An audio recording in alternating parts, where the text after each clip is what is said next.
Hello students. चलिए बेटा, हम चैप्टर 5 आज स्टार्ट कर रहे हैं। इंट्रोडक्शन हमें स्टार्ट करना है इस चैप्टर का। ठीक है, चैप्टर 5 ऑफ फर्स्ट फ्लाइट। हमने जो दूसरी बुक स्टार्ट की थी ना बेटा, फुटप्रिंट्स विद आउटफिट, तो फुटप्रिंट्स विद आउटफिट के 5 चैप्टर्स हो गए। वो भी चलो हमारा बेड लक था कि हमने सेकेंड, थर्ड और फोर्थ हमने किया और वो हमारे सिलेबस से डिलीट हो गए, पर कोई बात नहीं, हमने कर लिए। अब हमारे वहाँ पे 5 तक चैप्टर्स हो गए हैं। अब हम वापस अपनी बुक पे आ गए, क्योंकि इस बुक में काफ़ी चैप्टर्स अभी बचे हुए हैं और पोएम भी बची हुई हैं। ठीक है, तो आज हम ये फर्स्ट फ्लाइट का जो 5th चैप्टर है उसको डिस्कस करेंगे। This chapter is having 2 parts बेटा। इस चैप्टर में कितने पार्ट्स हैं? 2 पार्ट्स हैं। ठीक है, तो आज फर्स्ट पार्ट का इंट्रो देखते हैं। फर्स्ट और सेकंड दोनों इंटरकनेक्टेड हैं, ऐसा बिल्कुल नहीं है कि उनमें कोई कनेक्शन नहीं है, बोथ आर इंटरकनेक्टेड। और जो सबसे मेन यहाँ पे बात है, ये बहुत ही अच्छा चैप्टर है। This one will give you a very nice message. एक बहुत अच्छा मैसेज आपको यहाँ से मिलेगा। Let's start it. The name of the chapter the 100 dresses. Chapter का नेम क्या है बेटा? The 100 dresses part 1। ठीक है, आपका राइटर इतना इम्पोर्टेंट नहीं है भाई। पोएम से हम अपना फोकस जो है ना उस पे रखेंगे। पोएम से ज़्यादा स्ट्रेंजा आपके पोएम से आते, तो पोएम पे वहाँ ज़्यादा फोकस रखेंगे। तो आप इसको सिर्फ इतना पता होना चाहिए कि भाई 100 dresses is having 2 parts and both are interconnected. लंबा चैप्टर हो जाता है, इसलिए क्या किया सीबीएसई वालों ने, इसे 2 पार्ट में डिवाइड करके डाल दिया। Both are interconnected. स्टोरी का सीधा लिंक है सेकेंड पार्ट के साथ। देखिए, सबसे पहले चैप्टर की बात करते हैं। What is given in this chapter? The 100 Dresses is a story based on true experiences of the author about a girl. एक लड़की के बारे में बात करता ऑथर इसमें, और वो लड़की who is teased bye her classmates. जिसे कौन टीज करता है? उसके क्लासमेट्स टीज करते हैं। टीज समझते हो ना, चिढ़ाना। ठीक है, उसे चिढ़ाते हैं। Why? Because she belongs to a poor family. क्योंकि वो किससे बिलोंग करती थी? एक पुअर फैमिली से। The story is also about the realization which people from main stream society are force to. ये स्टोरी ये भी हमें रियलाइज़ कराती है, ये भी हमें महसूस कराती है कि जो लोग मेन सोसाइटी से बिलोंग करते हैं, मेन सोसाइटी समझ रहे हो, जो कि मेजोरिटी और माइनॉरिटी आपकी सोसाइटी के अंदर, एक तो भाई वो रेस होती है जिसकी मेजोरिटी होती है, एक माइनॉरिटी जिसकी कि भाई बहुत कम होते हैं। जैसे हम इंडिया की बात करें तो इंडिया में हिंदूज़ की क्या है? मेजोरिटी है, और मुस्लिम्स की क्या है? माइनॉरिटी है, वो माइनॉरिटी में आते हैं। पाकिस्तान में चले जाएं तो वहाँ पे आपको हिंदू क्या मिलेंगे? माइनॉरिटी में मिलेंगे, क्योंकि वहाँ पे कम है। तो यही आपका होता है कि मेन स्ट्रीम किसके लिए यूज़ करते हैं? मेजोरिटी के लिए, कि जो रेस ज़्यादा मिलती है सोसाइटी में, जहाँ भी जिसका तबका होता है, कहें हम अपनी उर्दू वाली लैंग्वेज में, उन्हें फोर्स किया जाता है to make about other different people with similar potential and emotion. कि ये स्टोरी उन्हें फोर्स करती है ये बताने के लिए कि कैसे जो अलग अलग वो रेस से बिलोंग करते हैं लोग, डिफरेंट रेस से बिलोंग करते हैं या माइनॉरिटी से बिलोंग करते हैं, they are also having potential and emotions. उनके अंदर भी एबिलिटी होती है, उनके अंदर भी इमोशंस होते हैं। भाई हम उन्हें टीज़ करने लग जाएं, अब मान लो कोई दूसरे स्टेट का बंदा हमारे यहाँ पे, हम उसके साथ कोऑपरेट ना करें और उससे टीज़ करने लग जाएं, तो यहाँ पे वो ये कहता है कि जो मेन स्ट्रीम सोसाइटी हैं उन्हें ये फोर्स किया जाता है कि उन्हें रियलाइज हो टू मेक अबाउट, ठीक है, other different people with similar potential and emotions. चलिए अब बात करते हैं आगे। हमारा सेकंड जो स्टेप होता है वो किसके रिगार्डिंग है बेटा? कैरेक्टर्स के रिगार्डिंग। देखिए, this chapter is having 4 main characters. Minor character हैं, आपको बता दूंगी माइनर कैरेक्टर, लेकिन मैंने यहाँ पे मेन कैरेक्टर ही लिखे हैं। आप कहें प्रोटेगोनिस्ट ऑफ द स्टोरी, जो स्टोरी की प्रोटेगोनिस्ट है। प्रोटेगोनिस्ट मैं बहुत बार बता चुकी हूँ बेटा, प्रोटेगोनिस्ट किसे बोलते हैं? मेन कैरेक्टर को। तो कौन है प्रोटेगोनिस्ट? वंडा पेट्रॉन्स्की। ठीक है, वंडा पेट्रॉन्स्की। कौन है Wanda Petronski? A poor Polish girl. कौन है? A poor Polish girl. Polish कैसे? पोलिश का मतलब समझते हो? पोलिश से मतलब यहाँ पे वो शू पोलिश वाली बात नहीं हो रही। पोलिश से मतलब हु बिलोंग टू पोलैंड, जो किससे बिलोंग करती हैं? पोलैंड से बिलोंग करती है। ठीक है, वो वंडा पेट्रॉन्स्की। ठीक है, सेकंड हम बात करें, जो सेकंड मेन कैरेक्टर है पैगी। ठीक है। पैगी कौन है? The most popular and pretty girl in the school. School में जो सबसे ज़्यादा पॉपुलर लड़की है वो है कौन? पैगी। ठीक है, आगे सुनिए। Maddie. Maddie very close friend of Peggy. Maddie कौन है? किसकी फ्रेंड है? पैगी की फ्रेंड है। ठीक है, बेस्ट फ्रेंड। और यहाँ पे मैडी ही दोबारा लिख दिया, सॉरी ये आपका मिसिंग है बेटा, वो सॉरी गलत लिखा हुआ है यहाँ पे मैडी, ये मिस मैसन आना था बेटा। ठीक है, मिस मैसन। ठीक है, तो मिस मैसन कौन है? वंडाज क्लास टीचर। ये बाय मिस्टेक सेम सेम लिखा गया, ये मिस मैसन आएगा जो कि वंडा की क्लास टीचर हैं। These are the main character. एक बार थोड़ा आपको माइनर कैरेक्टर के बारे में भी बता देती हूँ मैं।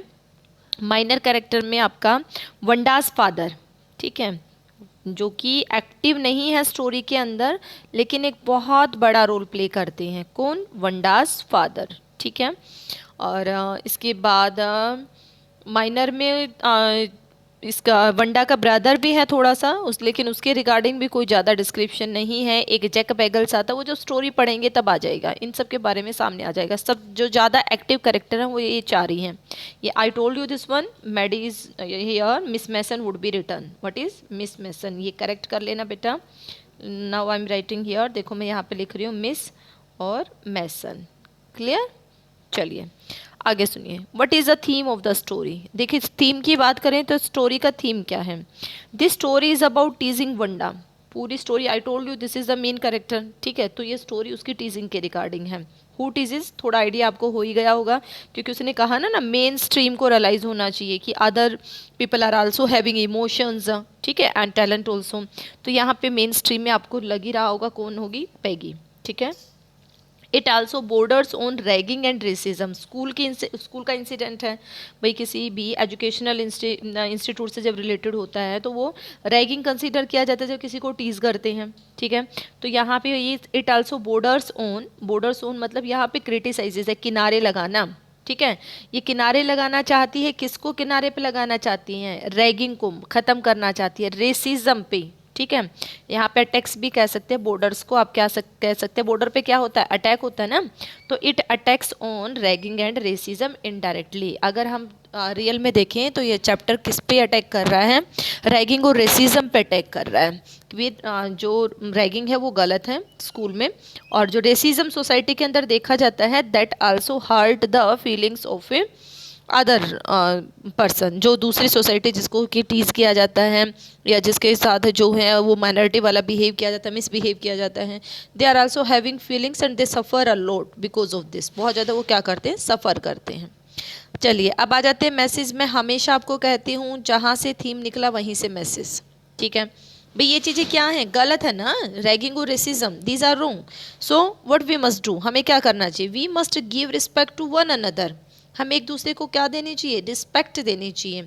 एंड डोंट जज any one on the basis of his her monetary status. ठीक है, मनी के स्टेटस पे हमें किसी को भी रिस्पेक्ट नहीं देनी चाहिए और जज नहीं करना चाहिए कि पैसा ज़्यादा है तो उसके अंदर ज़्यादा क्वालिटी है, पैसा कम है तो उसके अंदर कोई क्वालिटी नहीं है।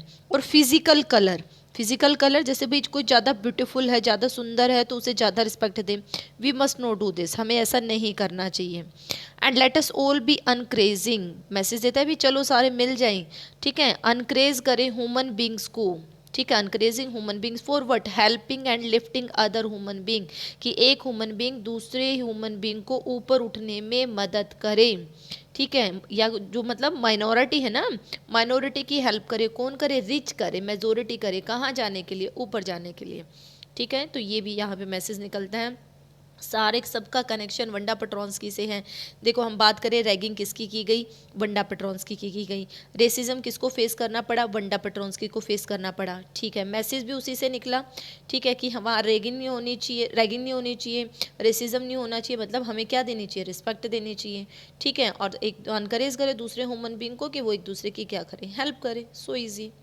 चलिए ओवरव्यू लेते हैं स्टोरी का। एक बार थोड़ा सा बात करेंगे, ज़्यादा डिस्क्लोज नहीं करेंगे स्टोरी को, एक छोटा सा ओवरव्यू लेंगे कि what is given in this story. ठीक है, in this first part, in the first and second 2 or 3 paragraph you can say, आप 2-3 पैराग्राफ में कह सकते हैं, there is a description regarding Wanda Petronski and her classmates description. Wanda Petronski we discussed in the starting, Polish girl who belong to Poland.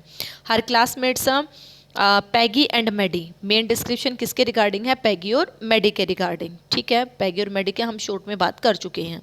फिर वहाँ पे second part आता है बेटा, thinking of classmates, thinking of classmates about Wanda. What do they think about Wanda? वो सारे वंडा के बारे में क्या समझते हैं? ठीक है, nobody give respect to her, कोई उसे वैसे रिस्पेक्ट नहीं देता भी, nobody pay respect, and beside that nobody is interested to talk with her, and she is not having any friend in the class, कोई उसका दोस्त नहीं है क्लास में। She always sit at the last second bench, हमेशा last second bench पे बैठते हैं। इस तरह का डिस्क्रिप्शन दे रखा है कि दूसरे जो बच्चे वो कैसे बिहेव करते हैं उसके साथ। Peggy and Maddie made fun of Wanda. फिर वहाँ पे स्पेशल इंसिडेंट दिखाए कि वो कैसे उसका जो है वो मजाक उड़ाते हैं। हम टाइटल को अभी करेंगे, टाइटल थोड़ा रहेगा कि ये टाइटल क्यों दिया गया है। ठीक है, उसे because of that teasing what happened, Wanda left the school. उस टीचिंग के कारण वंडा ने क्या कर दिया? स्कूल छोड़ दिया। ठीक है, and Maddie there is also discussion regarding Maddie realised a lot when she left the school. वो बहुत रियलाइज़ करती हैं जब वो स्कूल छोड़ देती हैं। And she decided to write a note to Peggy not to say anything. ठीक है, टू वंडा, के वंडा को कुछ ना कहे, वंडा के बारे में वो नोट लिखने के लिए डिसाइड करती हैं। But she was not having courage. हम चैप्टर में पढ़ेंगे वो इतनी मतलब अपनी फ्रेंड से इतनी डरती थी, या उसकी फ्रेंडशिप उसे इतनी प्यारी थी। She was not having courage to do the so. उसने एक बार कोशिश तो की, मतलब साहस तो दिखाया, but she was not able to do, वो नहीं कर पाई। The drawing competition.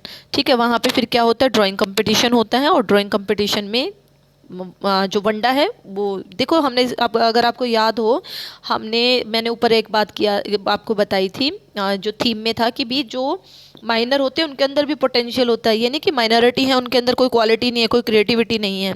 तो उस ड्राइंग कंपटीशन में थोड़ी सी मिस्टेक अगर मैं डिस्क्लोज करूँ तो Wanda won that contest and everybody was surprised after knowing this. हर कोई हैरान हो जाता है कि वंडा जीत गई। ठीक है, जब मिस मैसन ने रिजल्ट अनाउंस किया, मिस मैसन हम अभी ऊपर मैंने बताया था ना, करेक्ट किया था बेटा, कौन है miss Mason? Teacher, class teacher. ठीक है, उनकी क्लास टीचर। तो सारा स्कूल का वहाँ पे एक वो दिखाया गया है एनवायरनमेंट। आपके लिए एक मैसेज है यहाँ पे बहुत अच्छा, भी there is the possibility may be the some students are behaving not in a good manner with other student, then you can realize and this give the message that you must not do the same thing. The same thing did by Maddie and Peggy. ठीक है, जो Maggi और उसने पैगी और Maddie ने किया वैसा आप ना करें, तो इसलिए एक मैसेज भी है। चलिए, सिर्फ यहाँ पे रिएक्शन तक है बेटा कि जब अनाउंसमेंट होती है तो वो कैसे रिएक्ट करती हैं दोनों कौन? जो पैगी और मैडी हैं, और अदर क्लासमेट्स हैं वो भी कैसे रिएक्ट करते हैं। बस उसके बाद फिर आपका नेक्स्ट पार्ट स्टार्ट हो जाएगा। So in such manner we did introduction. पहले एक बार देखो टाइटल देखते हैं। टाइटल मैं आपको क्लियर नहीं कर पाई थी, एक बार ना टाइटल देखते हैं, बहुत इंपॉर्टेंट है टाइटल भी। Why this title is given, आपके मन में कहीं ना कहीं ये होगा कि इसको ये टाइटल क्यों दिया गया। ठीक है, कि इस उसको चैप्टर को ये टाइटल देने का क्या रीज़न है। चलिए सुनिए, टाइटल आपका था 100 ड्रेसेस देने का जो रीज़न है ना बेटा, वो क्या है? वो है आपका ड्राइंग कंपटीशन। ठीक है, क्या है? Drawing competition. जो ड्राइंग कंपटीशन था उसका जो मेन थीम था ना बेटा, to make the different design of dresses. ठीक है, अलग अलग डिज़ाइन के जो हैं वो ड्रेसेस बनाना। और वंडा पेट्रोन्स्की के बारे में मैं डिस्क्लोज करना नहीं चाहूँगी, लेकिन क्या करूँ, टाइटल जस्टिफाई करना है, मुझे बताना पड़ेगा। वंडा मेड 100 डिज़ाइंस। वंडा ने क्या बना दिए? 100 डिज़ाइंस बना दिए बेटा, डिफरेंट ड्रेसेस के। That's why she won the contest and every design deserve the first prize. मतलब worthy of the first prize you can say, कि फर्स्ट प्राइज के लायक था उसका हर एक डिज़ाइन। तो that's why the title is given the 100 dresses. Beside that one more thing, 2 reason है। हालांकि competition इतना ज़्यादा वो नहीं है इम्पोर्टेंट, शायद मुझे ये डिस्क्लोज नहीं करना चाहिए था। उससे भी ज़्यादा 100 ड्रेसेस नाम देने का जो मेन रीज़न है, Peggy and Maddy they raise the question always to wonder how many dresses you have. उसका मजाक उड़ा के उससे पूछती कितनी ड्रेसेस हैं तेरे पास। And she give the answer 100 dresses. तो ये 100 ड्रेसेस ना एक बहुत बड़ा रोल प्ले करती हैं, बहुत बड़ा रोल प्ले करती है चैप्टर के अंदर। आप जब रीड करेंगे तो अपने आप ही जस्टिफाई कर पाएंगे। That's why this title is given. तो इस तरह से हमने चैप्टर के बारे में बात की बेटा, कि चैप्टर आपको क्या बताता है, मैसेज, थीम, कैरेक्टर्स के बारे में बात की। और ये मैंने आपको बता ही दिया कि कैरेक्टर को यहाँ इस कैरेक्टर को करेक्ट कर लेना बेटा, ये मिस मैसन है। ठीक है, चलिए, thank you so much for watching this one. If any one is having doubt बेटा आस्क टू मी। इसको देख लेना और ना फिर नोटबुक में ओवरव्यू को लिखने की ज़रूरत नहीं है, but write down about the chapter, about characters, theme and message, write down in your फिर notebook. Okay, thank you so much for watching this one.